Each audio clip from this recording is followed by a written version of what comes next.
It started in a sealed room, 300 meters below ground, in a facility that wasn't supposed to exist. I was cuffed to a chair, the kind with no padding and sharp edges that dig into your wrists until you bleed. My captors didn't say a word, they just stared at me, waiting. The one with the gun didn't blink, like he was trying to prove something. That's when she walked in, the head scientist, or whatever she was. Stern face, no smile, a tablet clutched to her chest, as if it held the secrets of the universe. And maybe it did.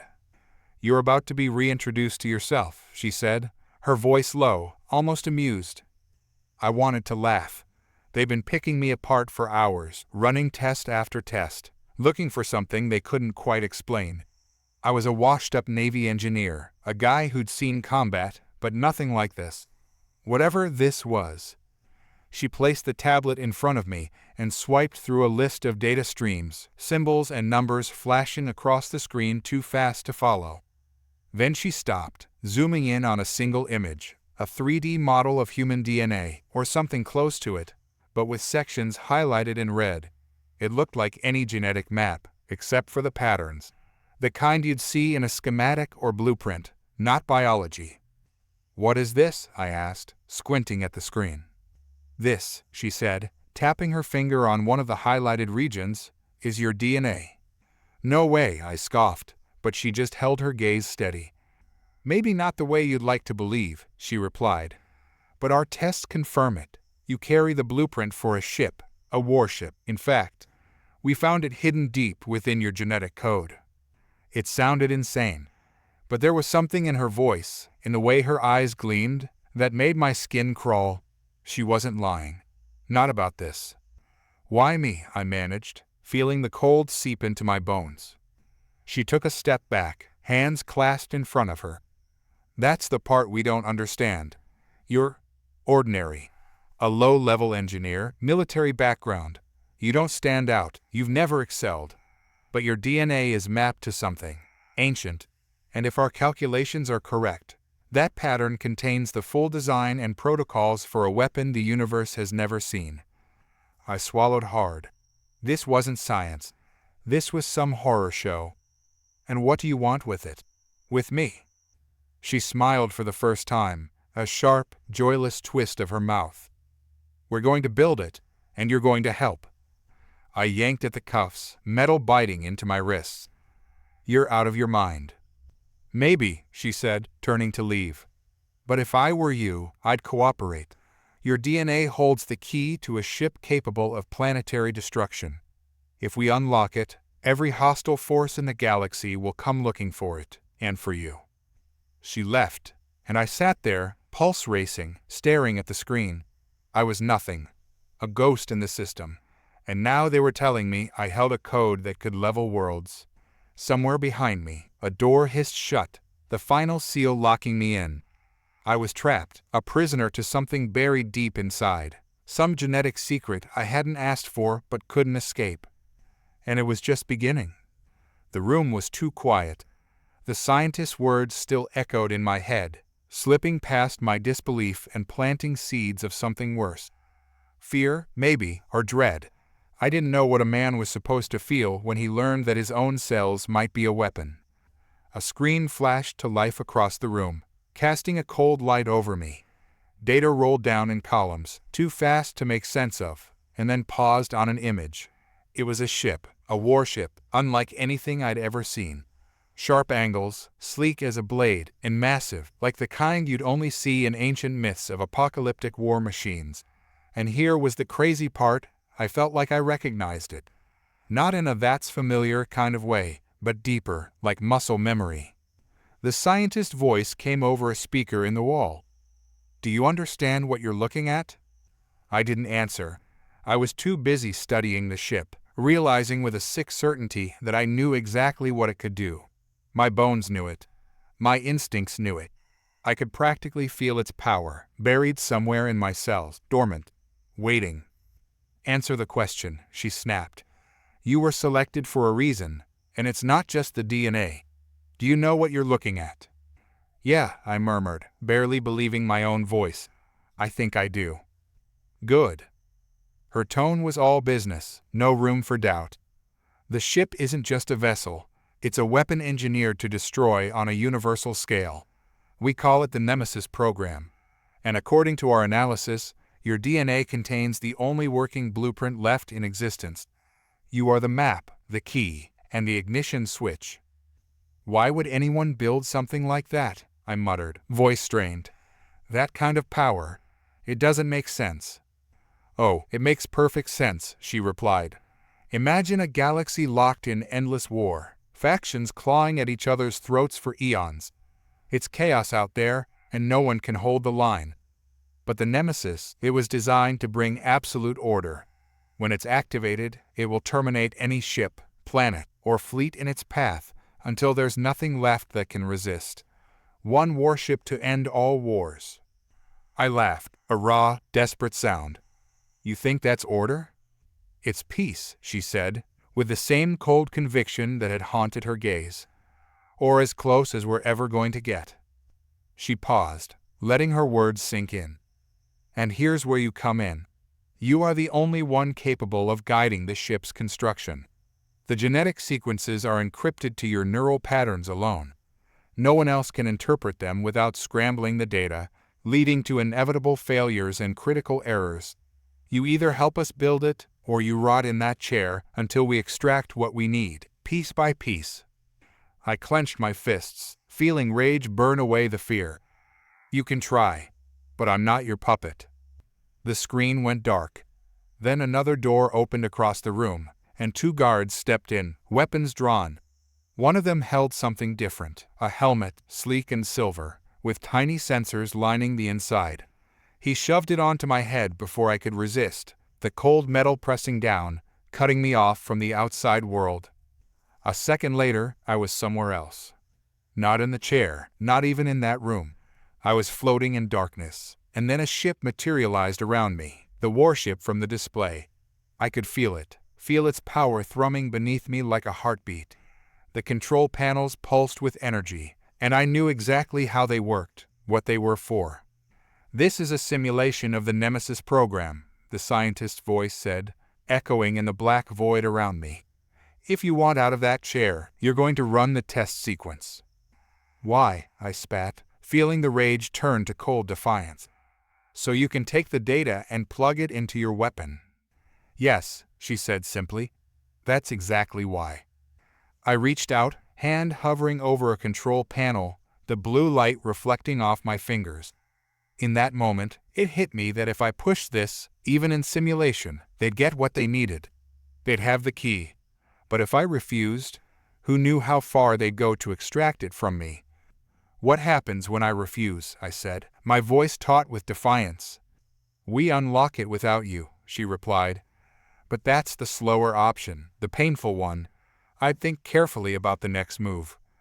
I hesitated, feeling the weight of that choice like a loaded gun in my hand. Then I reached forward. The second I reached forward, something changed. Not just in the simulation, but inside me. The control panel blinked to life under my fingertips, the screen shifting to a tactical display. Rows of coordinate, ship systems, firing sequences, it all appeared, raw and overwhelming, but somehow every bit of it made sense. My mind was fitting it all together as though I'd known it for years. This wasn't just a ship. It was mine. Run the diagnostic sequence, the scientist's voice echoed through the simulation, distorted but clear. Let's see what you can do. I stared at the blinking commands, feeling a sharp, familiar jolt of intuition. Every fiber of my body seemed primed to follow through. The ship's power bled into me, threading through my nerves as if the damn thing was wired to my own biology. I'd spent years operating military machinery, but this was beyond instinct. It felt like I was inside an extension of myself. The screen updated, showing 3 buttons highlighted in green: target acquisition, weapons systems, and launch sequence. Get this over with, I muttered, more to myself than to the scientist on the other end. I activated target acquisition. A display unfolded in front of me, sweeping outward as though it were reading space itself. There was no lag, no delay, just a grid of celestial bodies, each tagged with a glowing red dot. I blinked, and the ship zoomed in on the first dot, a star system with a layout of planets and moons, all analyzed and categorized in seconds. "Proceed to weapon systems," she instructed, voice calm. I flicked to the next tab, and a new console appeared. I had access to every weapon imaginable and more: photon cannons, plasma beams, a gravity well generator that could crush anything within 100,000 miles. It was the kind of arsenal that could dismantle fleets, turn planets to dust, carve through black holes like they were fog. A tactical map on the screen highlighted nearby test targets, small, unmanned drones, scattered across a simulated quadrant of space. I could vaporize them in a heartbeat. My finger hovered over the firing controls, but something held me back. This thing was all wrong. "You think I'll just go along with this?" I said, knowing they could hear me. "That I'll just give you the key to a weapon of mass murder?" "We call it peacekeeping," she replied, tone like steel. "Your objections don't concern us. Just follow the test." "What if I refuse?" "Then we'll proceed to phase 2. There was a click in the real world, and something jabbed the back of my neck. Pain shot through me, a blazing streak that pulsed down my spine and into my fingertips. They were using the helmet to push me, some kind of neural link forcing my hand, my will, and it was working. My grip tightened involuntarily, fingers curling toward the firing controls as if possessed. "Enough," I hissed, straining to pull back. But they had me. My hand hovered over the firing trigger like a magnet pulled toward iron. Without another word, my fingers closed around the control, pressing down on the screen. The drones exploded in sequence, fiery bursts illuminating the dark simulation. I could feel it, the raw destruction, the ease with which the warship obliterated anything in its path. The sensation was intoxicating, a dark thrill surging through me, and I hated it. Every target was wiped out in an instant, and the display reset, blinking back to a neutral state. "Not bad," the scientist's voice murmured approvingly. "Now for the real test." The screen shifted again, zooming out further still, until the targets weren't drones. They were planets. Earth-sized, mostly, each marked with red icons, waiting for the command. I stared, chest tight with rage. This simulation was meant to show them if I could be trusted to activate this warship on a massive scale. "You're out of your mind," I spat. "Follow the sequence, or we'll continue to override." Her voice was a steady threat. "Think of it as preparation, a dry run. Soon, you'll do this with the real thing." She didn't understand, none of them did, what they'd just unleashed. My DNA wasn't simply a code. It was a directive, a trigger embedded so deep I hadn't even known it was there. But now it was awake, alive, a buried instinct that rose up like a buried memory, compelling me forward. "Final test," she said. "Proceed with the planetary destruction sequence. You know what to do." And I did. The ship's systems blinked to life in anticipation, and for the first time I had a choice. If I launched the weapons now, I'd be giving them exactly what they wanted, proving I could, and would, activate the Nemesis program. But something in me rebelled. I might have been their experiment, but I wasn't a puppet.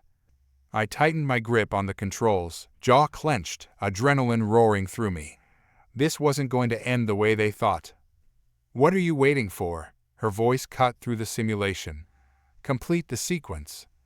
I reached down, ignoring the firing control, and instead began rerouting power. The ship's energy core hummed under my touch, responding to my command, bypassing the weapon systems and redirecting to navigation. Within seconds, I was in full control, veering off course and plunging into uncharted territory. "Stop!" she barked, panic slicing through her clinical tone. "What are you doing?" "I'm not your weapon," I growled. The entire simulation shifted, alarms blaring. I could feel them trying to override me, to reroute the ship's systems back to their control. But I was quicker. I'd had years of military training, and instinct kicked in, taking control over my own impulses. They'd engineered me to be the perfect operator, but they hadn't counted on me thinking for myself. I plunged the warship into a higher dimension, twisting through space-time corridors that stretched reality around me, reaching velocities that would obliterate any physical structure. The scientist's voice grew faint, desperate, her threats hollow in the face of my determination. "Cease immediately. This is your last warning." I ignored her, hurtling forward. This was my only shot at breaking free, at ensuring they could never use my DNA for their insane program. I dove deeper, beyond the edges of their control, taking the ship to a realm they hadn't mapped. It felt like eons, moving through the depths of space, every atom in my body straining against the velocity, my mind attuned to the ship's systems. I could feel everything, the pulse of the engines, the crackling energy in the weapon cores, the delicate balance of life and death that hung by a thread. But I wasn't alone. They'd followed me, tracked my every move, hunting me down with drones and decoy vessels, their signals reaching out like talons through the void. "You can't run," she taunted, her voice barely a whisper now, crackling over the intercom. "We'll find you. You're a part of the program. You're bound to it as much as we are." But she was wrong. I wasn't bound to anything. Not anymore. They'd buried this technology in my DNA, but they hadn't buried my will, my choices. I'd seen what this warship could do, and I'd decided, if they were going to use it, it wouldn't be on my terms. I rerouted power one last time, reaching for the ship's central core. The Nemesis had the potential to detonate itself, to erase its own existence. If I did it, I could destroy the blueprint forever, scattering it across every molecule in the universe, shattering their perfect weapon. The systems flickered, alarms blazing red, my own heart racing as I made the final preparations. The ship resisted me, a programmed instinct pulling back, but I fought through it, overriding the locks, pushing past every safeguard they'd built to keep it intact. "Final command, self-destruct sequence initiated," the ship's voice droned. The ship trembled, particles of light gathering around me as the systems collapsed in on themselves. A sense of calm washed over me. I was ending this. I closed my eyes, bracing for the end. But just as the core began to destabilize, a flash of light erupted around me, and I felt the world tilt, like the universe had bent itself to their will one last time. When I opened my eyes, I was back in the interrogation room, strapped to the chair, the helmet ripped from my head. The scientist stood in front of me, arms crossed, her expression cold, but with a glint of something I hadn't seen before: satisfaction, control. "Nice try," she said, "but you can't escape the Nemesis that easily." I fought against the restraints, pulse racing, but it was no use. They had me, and now they knew I could operate the ship. My attempt to destroy it had only proven what they wanted, that I was the perfect vessel. "You'll build it for us," she said, voice dripping with certainty. "And this time, you'll be awake for every second." As they dragged me out of the room, one thing was clear: I was no longer just a man. I was the weapon itself. And there was no way out. As I shook off another shiver of pain from the neural link, something shifted. Instead of fighting against it, I let the connection pull me in deeper, trying to make sense of the sheer complexity encoded in my mind. Every thought, every movement seemed monitored, recorded, rerouted. Yet, in my effort to push through the walls of this vast neural system, I began to understand how it worked. I tuned in. The control pulses slowed to a familiar rhythm, like a heartbeat. I realized it wasn't random. They were reaching deeper, synced to something inside me. It hit me with brutal clarity. These pulses weren't just affecting me. They were enhancing and adapting to my brain's reactions. "Access your memories," a voice seemed to say, although I knew no one was there. It was almost as if the system itself was communicating. I focused, tapping into my own thoughts and memories, running my mind over moments in my past when I had fought for control, had wrested victory from impossible odds. I didn't let them overpower me, but channeled each memory, each lesson. They became fuel. A fire reignited within me. I wasn't just some pawn in their grand plan. My DNA might contain this blueprint, but they'd miscalculated if they thought I would simply submit. I was going to turn their own tech against them. The realization hit me like a live current, and in that instant I understood. I wasn't in here to be some experiment or weapon. I was the one in control, and it was time to show them. I ran a hand over the cold metal panel beside me. The interface was there, the same as before, but I was no longer using it as they intended. I could feel the circuits responding, a slight give in the restrictions they'd placed. The Neuralink responded in kind, buzzing at the edge of my senses, but it was different now. More docile, like it recognized something in me. I pressed forward, my hands moving without any conscious effort on my part, as if muscle memory had suddenly kicked in.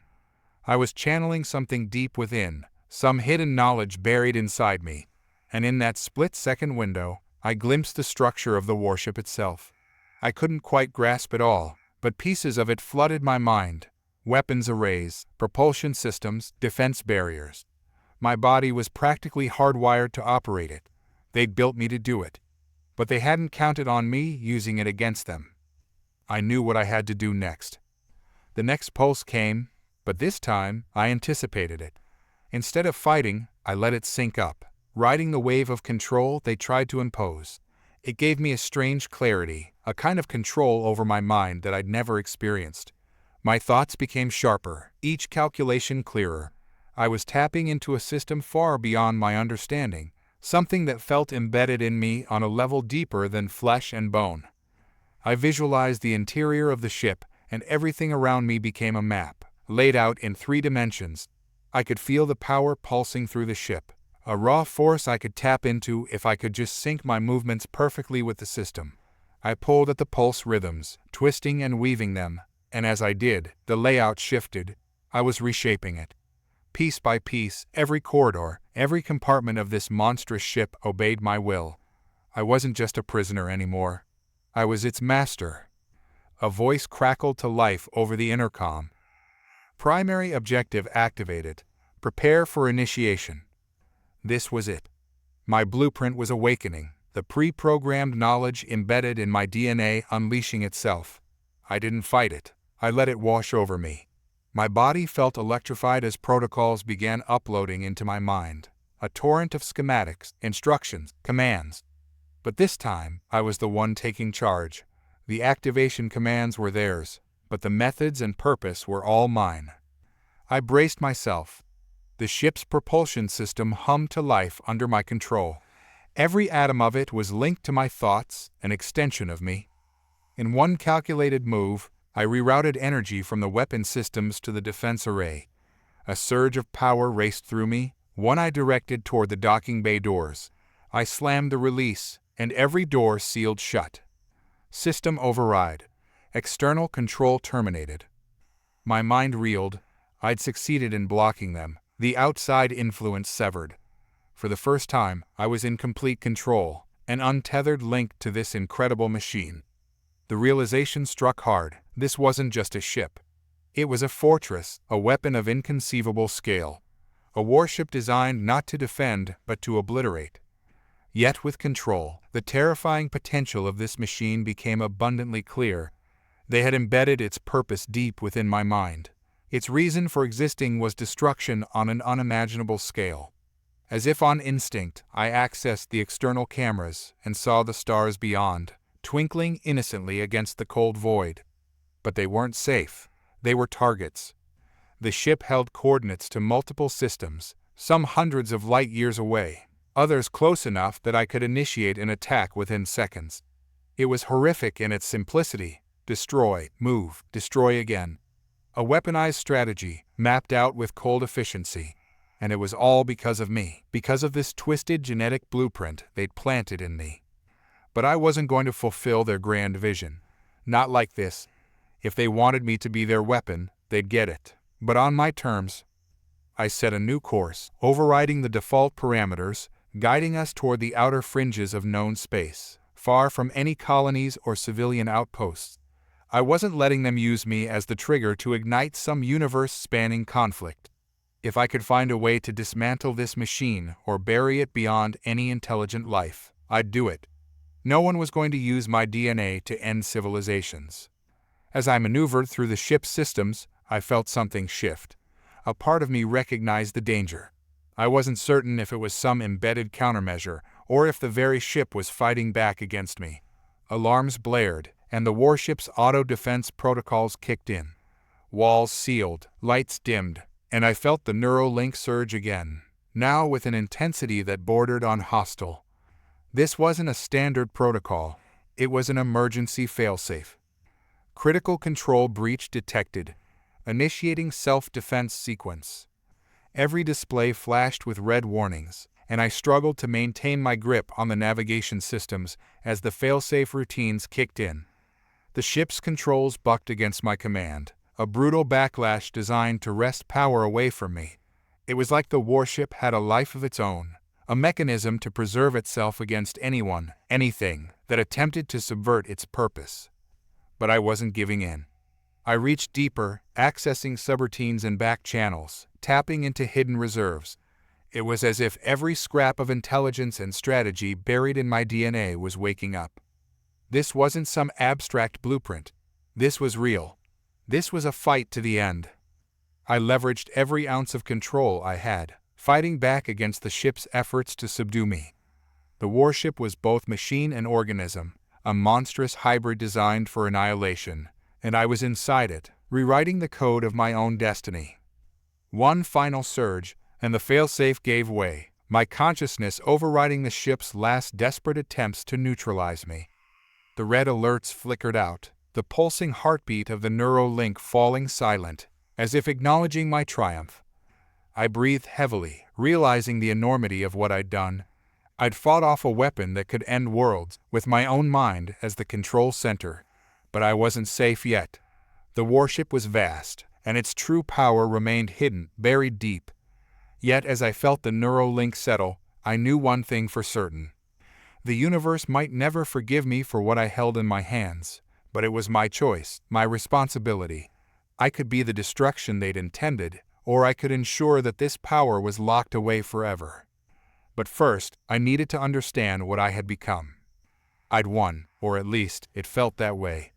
The warship's Neuralink had quieted, the panic from its failsafe protocols slipping into the background. But the adrenaline, that gnawing feeling in my gut, told me I wasn't out of danger yet. The control I now held was delicate, too fragile to trust without understanding what exactly I was dealing with. There were still corners of the ship I hadn't explored, parts of myself I hadn't understood. The deeper I went, the more I began to question if this was even me anymore. Every part of my body seemed to hum in sync with the ship. I could feel it in the bones of my hands, in the way my fingers pressed against the cold, metallic surfaces. This wasn't just some weapon, this was an extension of me. I was becoming it, or maybe it was becoming me. There was no separation between the ship's interface and my own thoughts anymore. It was no longer a tool for me to use. It was part of my being. But what was I really? I wasn't human anymore, not in the way I'd been before all this. The mind, the original mind, had long since been overwritten, twisted into something more. My DNA had been altered, tailored for destruction, encoded with the very structure of this ship. I could feel it. Every command I issued was a direct pulse for my bloodstream. My heart wasn't just pumping blood anymore. It was pumping a new form of life into the heart of this warship. And as I let the thoughts sink in, I felt the weight of it. The blueprint for the universe-ending machine was not in the ship itself. It was in me. I closed my eyes and let the ship's schematics flood my mind again. This time, I wasn't just skimming the surface of its design. I was inside it.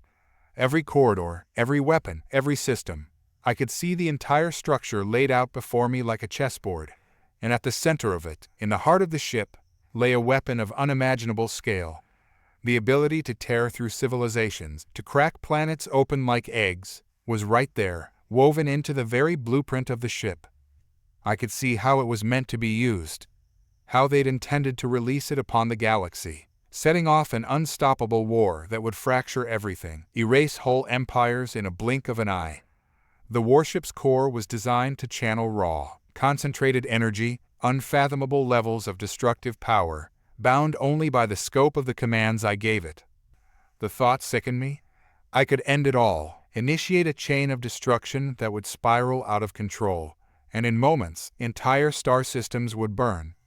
But the question that haunted me wasn't what I could do. It was who I was becoming.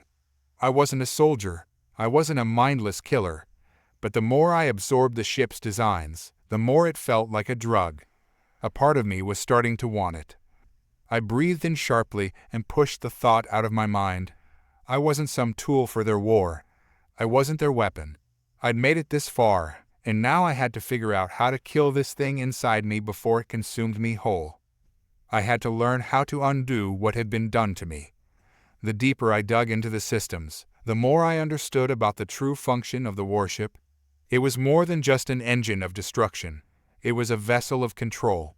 Every piece of technology was designed to manage populations, using fear, coercion, and manipulation. The warship wasn't just a weapon. It was a means of reshaping the universe, enforcing conformity through terror. I came across a section of the ship's database labeled Reprogramming Initiatives. These were the control protocols designed not just for destruction, but for creating entire fleets of mind-controlled armies. My army, a fleet that would spread across the galaxy, conquering or exterminating whole species with terrifying precision. All of this was embedded in the genetic coding, a fail-safe that would activate in case I was compromised. They'd engineered me to be the perfect leader, able to command the ship and its systems, able to manipulate the minds of others. I could feel the strands of their control still tangled around me. Even now, I wasn't fully free of it. They had planned for this, the possibility that I might resist, and had designed fail-safes to pull me back in line. But the more I resisted, the more the ship fought me, the more I felt the rage bubbling up from deep inside me. It was like I could hear their voices, urging me to stop, telling me to take control of what was mine, to use the power for my war. They'd underestimated me. They had built me to be their tool, but they hadn't accounted for the fact that I had my own thoughts, my own desires, my own will. They hadn't prepared for the rebellion that would come from within. And now, as I learned more, as I accessed more layers of the ship's operations, I realized that there was something even more sinister buried deep within its core. A weapon. But not just any weapon. It was designed to destroy not just planets, but entire realities. A reality-altering device, capable of warping time and space, bending them to the will of its controller. I could change the past, rewrite the present, obliterate entire timelines in a heartbeat. And for a moment, I let myself imagine it, the power to shape the universe itself. But no, I couldn't do that. I understood, at that moment, that the warship wasn't just a physical force. It was a tool for ultimate domination. It wasn't about power for the sake of power. It was about control over all existence, every person, every species, every world. It was meant to enforce one singular will, theirs. And the moment I realized this, I knew what I had to do. I couldn't just stop this weapon. I had to erase it. And the only way to do that was to destroy myself, to cut the link between my DNA and the ship, sever the neural connection that bound us. But doing that would erase everything. Every memory, every part of me, every piece of control I had gained. And if I failed, if there was any part of me left, I would be its new master. A master who could bend the universe to his will. But that wouldn't be me. I couldn't allow myself to become that. So, with my last reserve of strength, I made the decision. I set the ship on a collision course with the nearest star, planning to overload the core and incinerate everything. Every trace of this weapon would be erased. The ship would burn, and with it, all of the DNA that had been embedded in me, all of the technology, all of the power. But the countdown wasn't as easy as I thought. A new wave of pain surged through me, and for a second, I thought I might lose consciousness. The failsafes were kicking in, trying to override my command. The Neuralink fought against me harder than ever before, as if the ship itself was fighting for its life. But this time, I wasn't going to let it win. I wasn't going to let anyone control me. With the last of my strength, I pushed the final command through the interface, activating the ship's self-destruction sequence. My thoughts blurred, the neural link overwhelming me, but I stayed focused. This was the only way. And as the warship's core detonated, tearing the fabric of space apart, I felt a strange calm wash over me. The universe would continue, but for me, it was over. I had reached the end, but something wasn't right. The collision course had been set. The self-destruction sequence initiated. The warship's core would explode within minutes, the galaxy-shattering weapon vanishing into the void. But as I stood at the precipice, staring into the cold emptiness of space, I couldn't shake the feeling that there was something deeper at play here, something I had missed. Maybe it was the aftershocks from the neural link, that persistent thrum in the back of my mind. Or perhaps the realization that in destroying the warship, I would be destroying everything I had fought to free myself from. My DNA was still intertwined with the ship's core, a singular entity that could never truly separate. I was it, and it was me. But as the countdown continued, I realized something else. There was a second, more primal part of me that still wanted this power. Not just the power of the ship, but the power to control everything, to reshape the universe, to remake it in my image. The temptation of absolute control lingered, far more than I had ever imagined it would.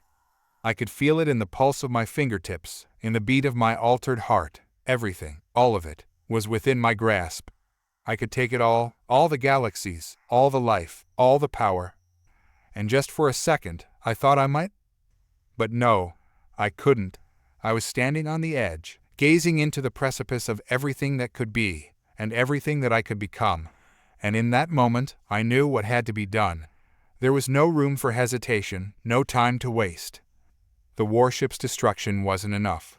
I wasn't just going to destroy the ship. I was going to destroy the idea of it, the blueprint that had been embedded into every fiber of my being. The mind control, the genetic manipulation, the weaponized technology. I had to eradicate all of it. Not just to end the war, but to ensure nothing like this would ever happen again. I reached down, pressing my palm against the ship's interface one last time, feeling the cold pulse of the ship's core beating against my skin. The countdown was at 10 seconds now, but the impulse was stronger than any ticking clock. Now or never. With a flick of my wrist, I initiated the final command. The system began to shift, like a massive wall of information crumbling away, the last vestiges of control slipping through my fingers. But I could feel the resistance. Too much of me was still bound to it. My blood, my body, my mind, all connected to the ship's neural net. I was the warship, in every way that mattered. I had been built to control it, but now I was choosing to let it go. There was no going back, no moment of clarity, no second guessing, just pure, unfiltered will. Sever the link, erase it all. The command echoed in my head as the ship's systems flickered. The countdown surged forward, unstoppable, and then it happened. The interface broke, not with a crash, but with a sudden shudder, a rift opening wide between the ship and me. All at once, the flood of thoughts, the ship's voice in my mind, all of it went silent. But something strange happened. As the warship's core began to destabilize, as the self-destruct sequence accelerated, I felt the fabric of reality itself begin to warp. Space and time stretched. The universe seemed to flex like a taut string pulled too tight. I had expected an explosion. I had expected the destruction of everything, the warship, the weapon, the power. But instead, there was something else. A ripple, a fracture. I stared, heart racing, as the interface burned away before me. For a moment, I saw through the ship's systems, not into the past, not into the future, but into another reality, a parallel timeline, a universe where everything I had fought for had never existed. With the ship, the weapon, the war, none of it had ever happened. And at the same time, I saw something else, an infinite number of them. Infinite versions of me. Infinite versions of the warship, stretching across the cosmos in every direction. Each reality, each timeline, overlapping, spiraling out of control. I had created it. I had broken the ship, but in doing so, I had broken everything. I could feel the endless possibilities swirling in my mind, the lives I could have lived, the wars I could have won, the decisions I could have made. They were all converging on me now, and I was caught in the middle, unable to escape the weight of the infinite. But just as quickly as it began, the connection snapped. A massive force pulled me back, and the overwhelming flood of realities vanished. The ship's core had detonated. But not like I had planned. There was no fiery explosion, no cataclysmic end. Instead, the universe began to reset. I couldn't move, couldn't speak. All I could do was watch as the fabric of existence reshaped itself. The energy, the power I had thought I was about to release into the universe was being funneled into something else, something bigger. I realized then, with a sudden clarity, what had really happened. The warship wasn't the weapon. I was the weapon. The key had never been the destruction of a ship or the annihilation of a star system. It had always been about unlocking the power within me. I wasn't just carrying the ship's DNA. I was carrying the universe's DNA. I had been engineered to hold the codes to rewrite the fabric of reality itself. Every action I had taken, every decision, had been leading to this moment, the unlocking of the ultimate key. I had the ability to shape the universe, but not just in a literal sense. I had tapped into something far more dangerous, a primordial force, a connection to the energy that gave birth to everything. The timeline shuddered once again. I could see it now, stretching infinitely before me, a new reality, a new universe, a reality shaped by my will. The thought hit me with the force of a cosmic storm. I had always known that I could destroy everything. But what if, instead, I could rebuild it? What if I could reshape the very laws of physics, alter the course of history? What if I could remake the universe itself, better than it had ever been? I raised my hand and, for the first time, felt the true weight of the power coursing through me. It wasn't just about creating a new world, it was about creating a new order. The possibilities were infinite. The realities were endless. But only one question remained. Would I be the architect of the universe or its destroyer? And in that moment, I understood that there was no choice left for me. There never had been. The warship wasn't the end. It was the beginning. The beginning of a new era, a new age, where I alone would decide the fate of everything that existed. Time and space, life and death, all of it was mine to command. The universe was mine to mold. And with that thought, the final ripple of the warship's destruction faded into nothing. I had become the beginning, the end, the universe itself. And in that instant, everything changed.